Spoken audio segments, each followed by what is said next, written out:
Hi everyone. In this video, I'm going to be talking deeper about advice giving. I've been musing a lot about advice giving ever since I learned my recent breakthrough, which I've spoken about in my previous videos, about how cool, how amazing the AA Alcoholics Anonymous 12-step program is, because it addresses the root cause directly, that all of our addictions happen because we are disconnected from love and we don't feel loved. And so we've lost our connection with God, we've lost our connection with other human beings, and we're not feeling loved, so we're turning to whatever addictions we have for comfort. We're turning to food, we're turning to alcohol, we're turning to drugs, we're turning to TV, phone, all those kinds of things for comfort, because we are feeling very emotionally dissatisfied. And how there was an experiment done on rats, which where when they were alone, they chose morphine water over regular water, but when they were in a community, they chose regular water over morphine water. So how true, how powerful it is. And the AA program gives zero advice about, don't drive by bars, don't hang out with the drunk friends, people who drink, don't, all of no do's and don'ts. It was only pray, pray, and reach out to each other, communicate with each other, outreach with each other.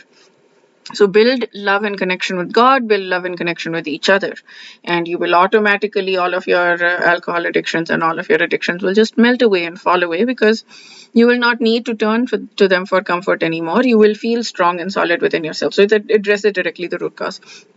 Anyways, so I have been musing deeper and deeper about it, and what I found myself doing is, I have a friend who, for some reason, I got it in me that I should help him because I got it in me that I know what's good for him, and I know that he's been stagnant and he's not growing.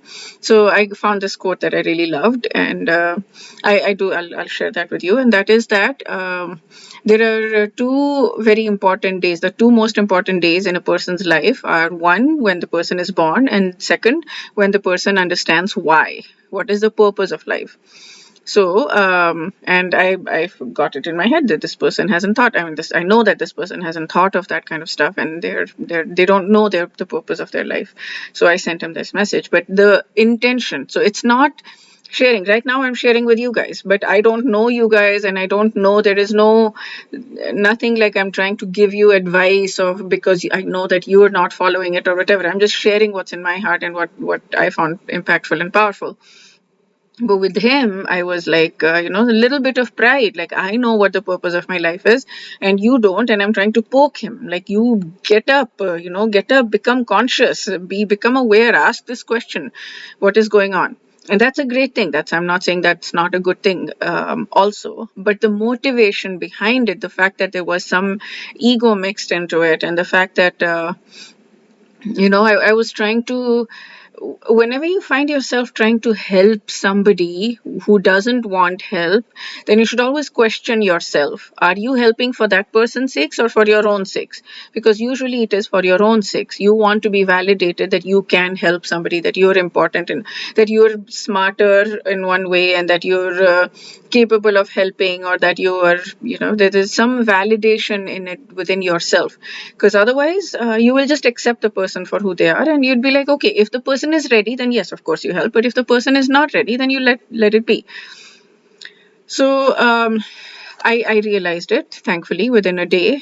Because the person did give a pushback a little bit, and it's like, the purpose of life is to just be, to live, to breathe. And I was like, okay, I'm not going to be, this is, the person's not ready to talk about this kind of thing. So I withdrew very gently. I was like, I apologize. I think I'm sending this with mixed motivations of ego and things like that. So, and then, it was perfect. It was good. But what I realized in this process, and in the last few days, I've been deepening this. Like, when I'm with people, I am completely, like, I'm usually not a person who gives a lot of advice, although sometimes I do get into this thing. I know how to help with that. So when the person's receptive, of course that works, but when the person's not receptive, then I usually back off, and I don't consider myself as a person who's pushy or controlling, although probably, I don't know, yeah, I don't usually do that. I don't usually pry, I don't usually, but I've gotten deeper into that, in the sense that just even the inner judgments, right? Even I would maybe externally not say anything, I would understand that this person is where they are and I'll be okay with it, but the inner feeling of like, okay, um I know that I can help this person, or something like, I mean, that's also okay. I'm trying to really articulate what changed, because something changed. Because I was having another conversation with another, even with this person actually. I mean, I immediately was like, okay, okay, when I said this person is not ready for it, I did not have judgment along with it, you know.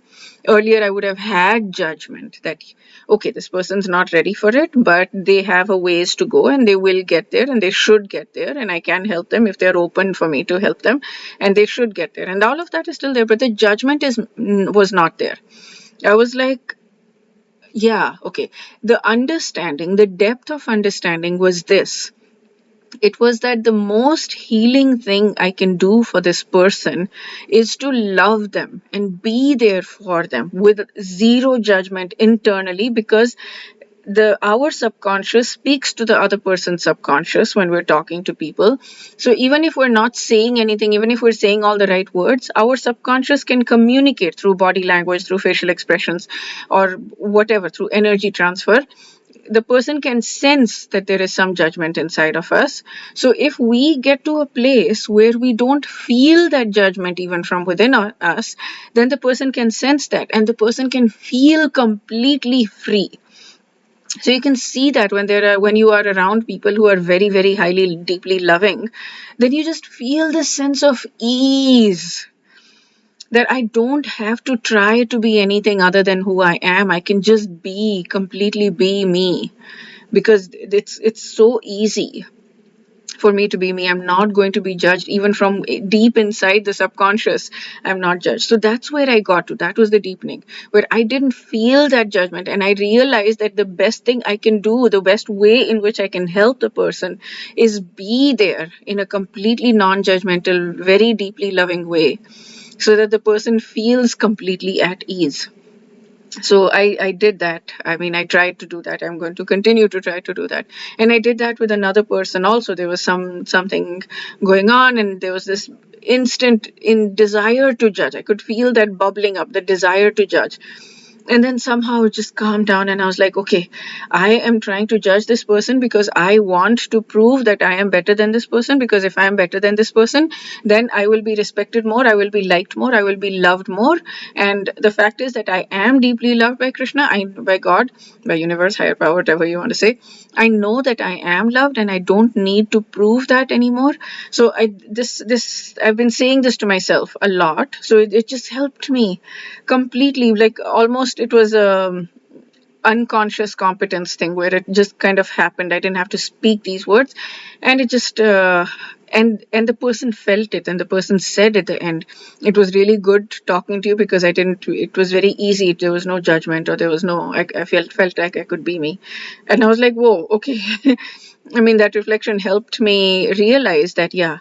So this is the next level of not giving advice, is actually getting to a place within ourselves where we can just be, where we can just understand that the best way to actually help, if we genuinely want to help the person, then we help not by giving advice, but by saying, I am here for you, I'm holding your hand, I'm with you. No matter what you're going through, I am here with you, I'm holding your hand. That I'm like, be empathetic with the person. That's the best way. Not try to help, but just try to love. Not try to help, but try to love. I think that's the motto. Okay. Yes. If you want to love people, if you want people to feel loved, don't try to help them, just love them. I think I'm going to create a quote out of this. This is cool. Okay. Okay, so yeah, that's all I wanted to say. And Wish you a day filled with a place where you can be of service to other people by just being an empty slate in front of them, so that they can be themselves and they don't feel like they need to um, protect themselves from you, so that you, and I'm wishing this for you to be an empty slate for others, because when you are an empty slate for others, non-judgmental, as in, like, when you are completely free and clear of everything, and you're loving them because you understand that the best way to help somebody is to love them, not to um, help them. So when you do that, then you will automatically start to receive it also. But the most important thing is for you to feel that yourself, rather than expect other people to do it for you, because you will feel much better about yourself when you are there yourself. And then you'll create those kinds of relationships with other people, because they'll be responsive to you, they'll feel your love, and they'll reciprocate with your love. But you won't need it, which is beautiful, right? Okay. Yeah, that's it for this video. Wish you a day filled with lots of beauty and joy and love. Radhe Radhe.